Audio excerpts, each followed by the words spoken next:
Okay. Now, rule 4 says we can use a hyphen. We can use a hyphen. Now, we're talking about the use of hyphens. We see this is what the symbol, this is what the mark, the hyphen mark looks like. Okay. Now, we can use a hyphen in these ways. 4a, we use a hyphen to join two or more words to form compound words. If you remember our spelling lesson from grade 6, one of the chapters dealt with compound words. And under compound words, if you remember, we have open words, closed words, and hyphenated words. So we use a hyphen in hyphenated compound words. Now, these are some of the examples here. Great grandmother, great grandmother, sister-in-law, and so on. You look at the emboldened words, those are the compound hyphenated words. Now, 4b, to join some, highlight some, not all, to join some prefixes to words. You have a prefix and we have the root word. Now, when we want to join some kind of prefixes to their root words, we need to use a hyphen. And because there's some of them, the textbook is giving you some examples of prefixes that use or need hyphens. Anti, drug, anti-clockwise, anti-social. Okay, so when we're using the prefix anti, we use hyphen. When we're using the prefix x, we use hyphen before the root word.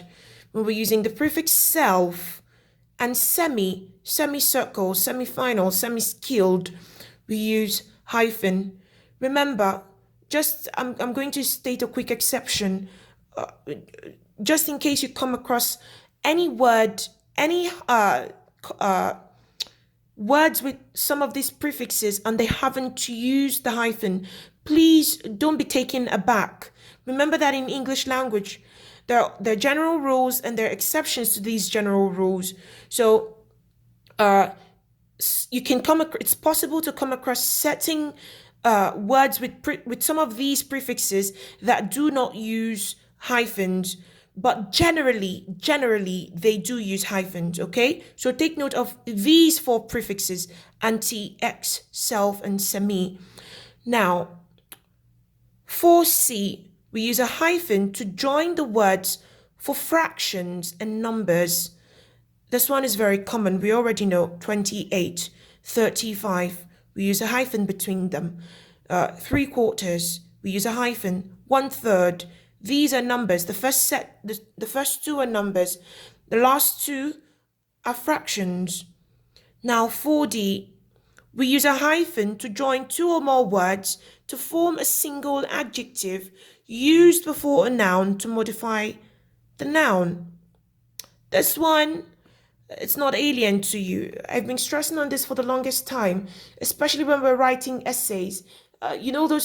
That typical style of starting a narrative where you're introducing the main character, maybe yourself, and you say, I'm a 4-year-old girl who lives in so and so.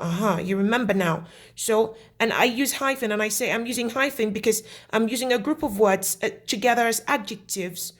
This is where that grammar rule comes from. So we use a hyphen to join 2 or more words to form a single adjective.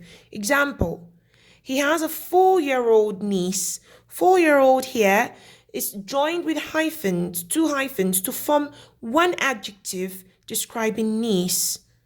$10 note. 2 words joined by hyphen to make it one adjective describing note.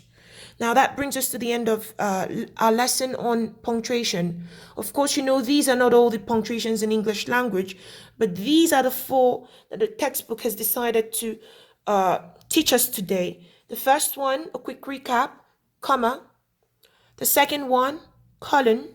The third one, semicolon. And the fourth one, hyphen.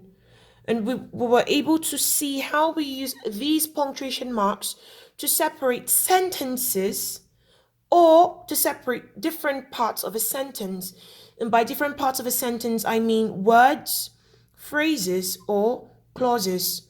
please feel free to rewind uh, to any part, the beginning, middle, wherever. And if after that you still have a question, please send me your question on the WhatsApp group, and I'll promptly give you an answer. Good luck.